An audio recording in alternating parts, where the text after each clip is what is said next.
Hey there, fourth grade. Welcome to your first writing lesson on YouTube. Today we're going to work on IUW.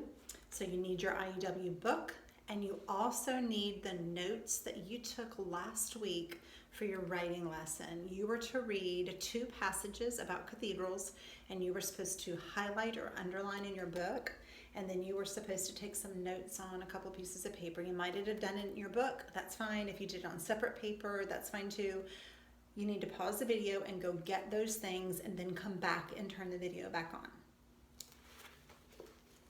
Okay, so I want to go back in your IUW book and review a little bit. So I want you to turn back to page 79. It's in the midst of lesson 11 about Alfred the Great. We're not redoing the lesson, but we just want to back up just a little bit and talk about what we are doing here. If you see behind me up on the board, I've written a little bit list of ideas that we're going to pull from our 2 sources that we read last week that are both about cathedrals. One of them, the first source was called Grandiose Structures. The second source was called Awe-Inspiring Cathedrals. And what you should have done last week was read through each of those sources and then either highlighted or underlined in your book different facts from those 2 sources. Then either in your book or on a separate sheet of paper, you should have taken notes. So let's talk about why we did that. So I'm back on page 79 in the section that says reports, topic sentences, and clinchers. So what that section says is, in the following lessons, you will be summarizing factual articles into short reports. When you're asked to write a report, most often we turn to an encyclopedia, a textbook, or an internet article for information. In these lessons, the source texts will be provided. And those are the 2 source texts that you read last week during your writing. The next paragraph says, how do you take notes for a summary report? Well, reports aren't like stories. So you're not going to have a beginning, middle, and end. You're not going to use your story sequence chart. You're also not going to use a traditional keyword outline where you take 3 words, 4 words from each sentence, because each sentence may not have words in it that are appropriate for you to pull as notes and important facts. So you're going to go about this a little bit differently. What you do is you go through, pick out your facts, and then we are going to go back similar to a keyword outline, a different type of a keyword outline really, where we're not putting in keywords for each sentence, but for each fact that you deemed important. Now I want to talk about the structure of a paragraph, because this week we're going to come up with an outline, a merged outline, a fused outline. This is where we're going to end. I'm going to turn the camera in just a minute. I've got behind me, I have source 1 notes, source 2 notes, and then over on that board over there, I'm going to rotate the camera in just a minute. You'll see a fused outline. We're going to come up with 2 outlines, and then we're going to pull them together for our final outline. Then next week, you're going to write a rough draft, a 1-paragraph rough draft. Your 1-paragraph rough draft will have a topic sentence, 6 to 8 supporting sentences, and then a clincher at the end. You may be thinking, wait, what is a clincher again? I remember talking about that, but I don't remember what it is. Let's look back at page 79 and review the purpose of a topic sentence, supporting details, and a clincher. I'm reading now in the paragraph that's above the box right here on page 79. In this lesson, you will learn a way of outlining based on understanding that each paragraph in a report must have a clear topic.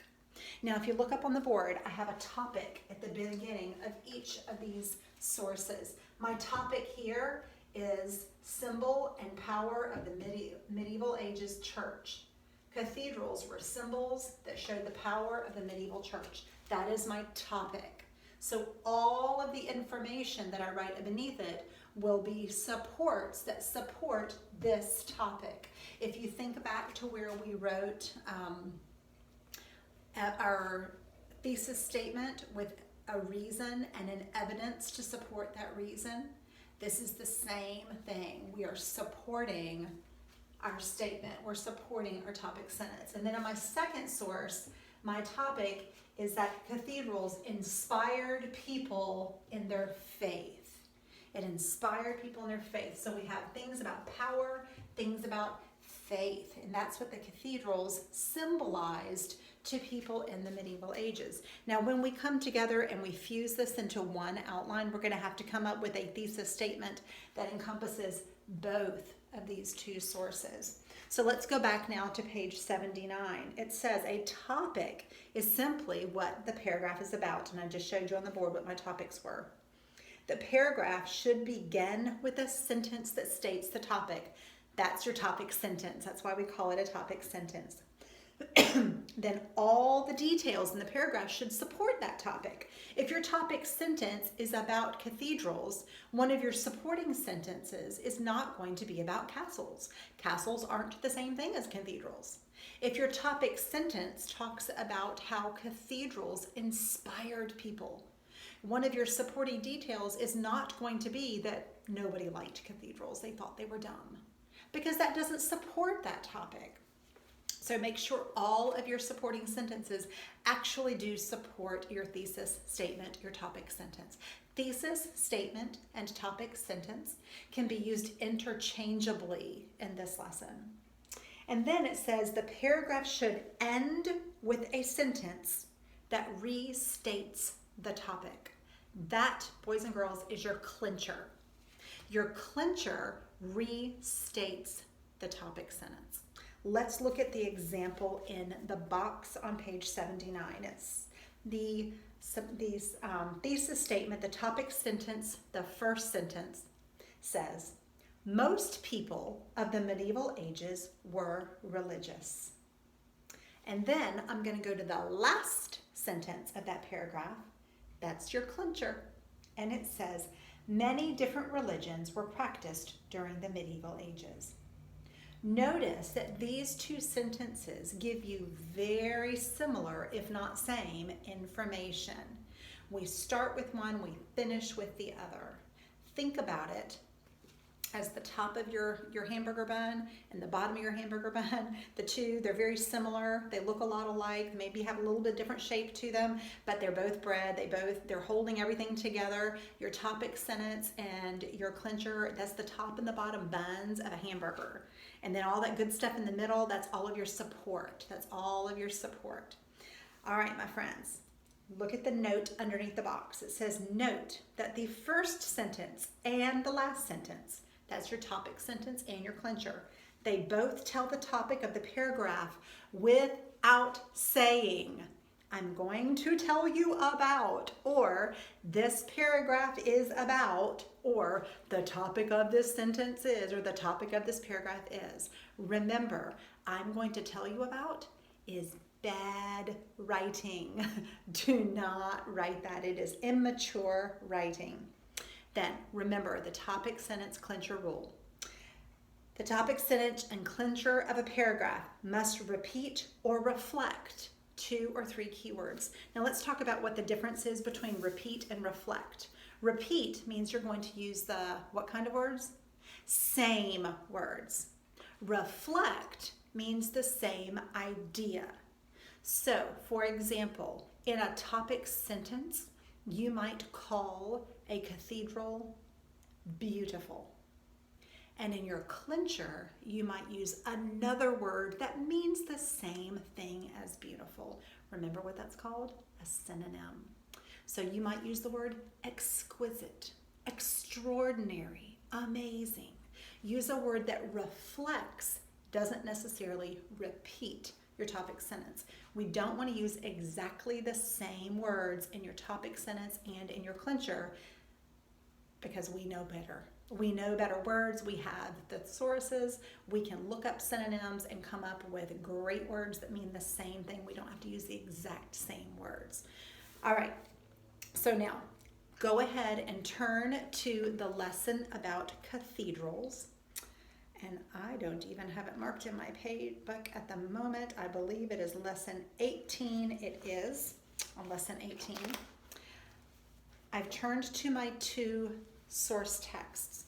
And so I'm going to hold this up to my camera here, and you can see I have underlined in my source text on both of these, I've underlined facts that I thought were important that supported my two topics. So let's look first at source text 1. Now here's what I want you to do. You may have written this in your book. If you did, great. You may have written it on a separate piece of paper. If you did, awesome.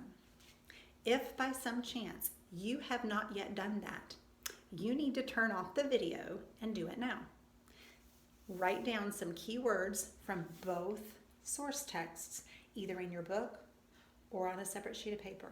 Please do not simply copy the ones that I write on the board. These need to be your ideas. Now, if you find as I'm going through this video that you wrote down all the same things that I did, that's totally fine. You do not have to change them. If you've already taken your notes and I write one on the board and you think, oh man, I really wish I had put that on mine, you can add it to yours. But if you have not done this yet and you have not written your list, please pause the video and do that now. All right, guys, I'm going to assume if you're here watching, you've already done this. So let's go ahead and start with source 1. I underlined several different words and phrases in my source text. I underlined prominent,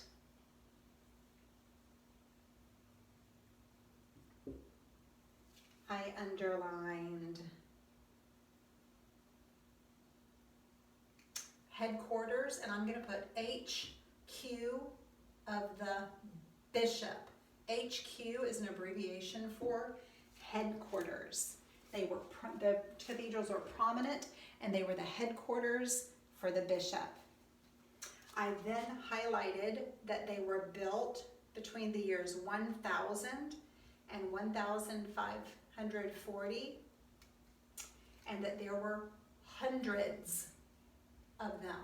There were hundreds of them, and they were built in what continent? On what continent? Europe. Then I also highlighted or underlined that it took hundreds of workers, and it took hundreds of years to complete them. Wasn't that crazy to think about? It took more than 100 years to make these. All right. I also wrote that they were often built in the shape of a cross. Built, shape, and I'm just going to draw a cross instead of writing the word cross. And then I underlined that they had amazing art and architecture. Architecture. A little spelling test here. And then I wrote, let's see, that they had church services,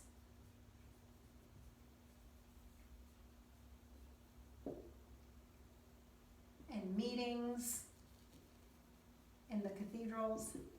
And then I actually am adding a number 7, public life.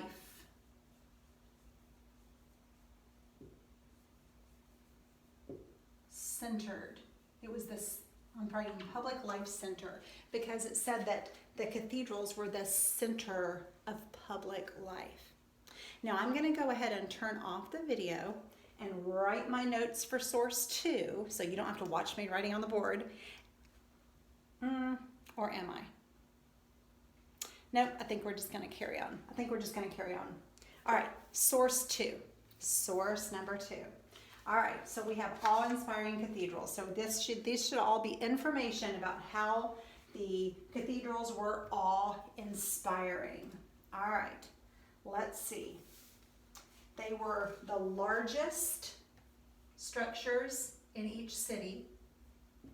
Now, if I come across a fact in this source, and I already wrote it on source 1, I'm not going to write it again because I already have that written down. But I didn't write over here that they were the largest structures. They were built to glorify God. They were built to glorify God. All right. They were built to impress people. Oh, millions of pounds of stones were used to build them. We don't know that yet. Millions of pounds, and I'm going to abbreviate pounds, LBS. I'm just going to write millions of pounds of stone. And then I'm going to write, let's see, we wrote over here about the art and the architecture, so I'm not going to write about how they were adorned with magnificent sculptures, paintings, tapestries, because we already wrote that. But we didn't write this next fact that I underlined, that they depicted scenes and events from the Bible or from church history to help peasants who couldn't read to remember them. Isn't that interesting? Have you ever wondered why your churches have beautiful, or old churches have beautiful stained glass windows and beautiful biblical art? It was to help the people who would come to church who didn't actually have an opportunity to read the Bible or the ability to do it. And so they could see the pictures and they would know the stories. How cool is that? That that's the reason that those are in our churches even today. That same type of architecture and artwork is used. So we had Bible stories depicted. My marker is running out of ink, so I think I'm gonna grab, let's try this one. Let's see this one, maybe this one will work. So Bible scenes, oh, yep, it works better. Bible scenes were depicted in the artwork. So I'm just going to put in art. Bible scenes in the artwork.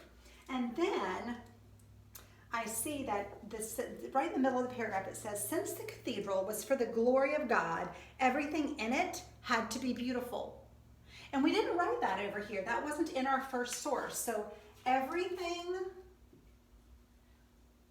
was beautiful. I'm going to put everything equals beautiful equals glorify God. Glorify God. I'm going to go back up to number 3 where I wrote Bible scenes in art. If you don't think that you're going to remember the reason was so that people could know the Bible without having to be able to read it, you could add that up there. I'm not going to write it down, but if you think you're going to forget that, go ahead and write that. All right. Next, a cathedral took the efforts and money of an entire community, took centuries to build. Often people did not see them finished in their lifetime because it took so long. So we did write over here that it took hundreds of workers and hundreds of years. And I'm going to include over here, took whole community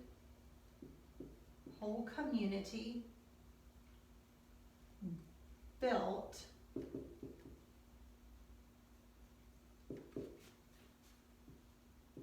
didn't see finished.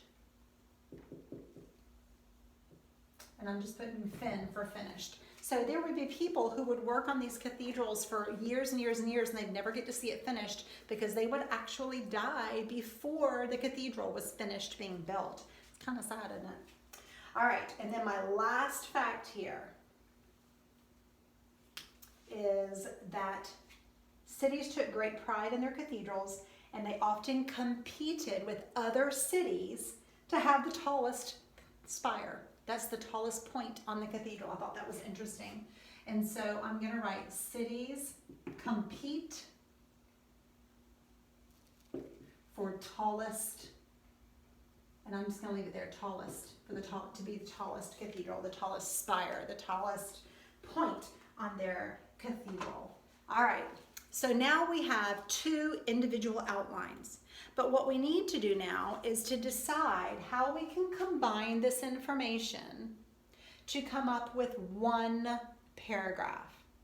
So this is going to be a little bit awkward here, and I'm going to move my camera over here. I've actually got my camera sitting on top of a chair, on top of a desk. It's actually sitting on top of Samuel's desk right now. All right, so I'm going to come over here to my fused outline, and I think I'm going to try to turn my camera just a little bit so that you can see both sides of my board. I know the lights are glaring off of it a little bit. It's probably a little difficult to see, but I think you can do this. I think we can make this work. All right. So what you have now are two individual outlines. What I have now are two individual outlines. But what we need to do is to combine them as one. So the first thing we need to do is decide, what is our topic sentence going to include? We have our topic sentence here that cathedrals were a symbol of power in the medieval church. And we have here that they inspired people in their faith. And that would be the cathedrals in the medieval ages. So we need to combine those. So over here, I've already added, my first word is cathedrals. And so we're going to combine that they were a symbol of faith and power. Faith and power. So I've really combined my topics from these two sources into one topic sentence. Cathedrals in the medieval ages were built as a symbol of people's faith in God and the power of the church. So there is our topic. I'm going to rotate this a little bit. I think I ran right off the edge of my film. All right, there we go. All right, now we're going to look through these two source texts and we're going to come up with the facts that we think go together to support this thesis statement, this topic sentence. Cathedrals in the medieval ages were symbols of people's faith in God and the power of the medieval church. So I'm going to do the first one or two with you. Then we're going to be done with the video and you're going to finish this on your own. Next week, we will then take this outline and use it to write a rough draft. All right. So first,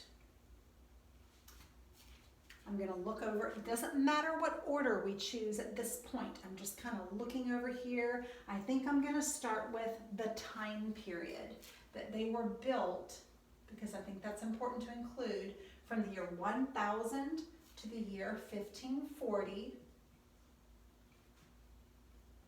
And let's see. And they were built to glorify God. Oops. Built to glorify God. Notice I'm still writing mostly in bullets. It's not in a complete sentence. So I have used this fact and I have used this fact. Now I'm not putting a check mark next to the number 2 here or the number 1 here because there's still some information here that I didn't use yet.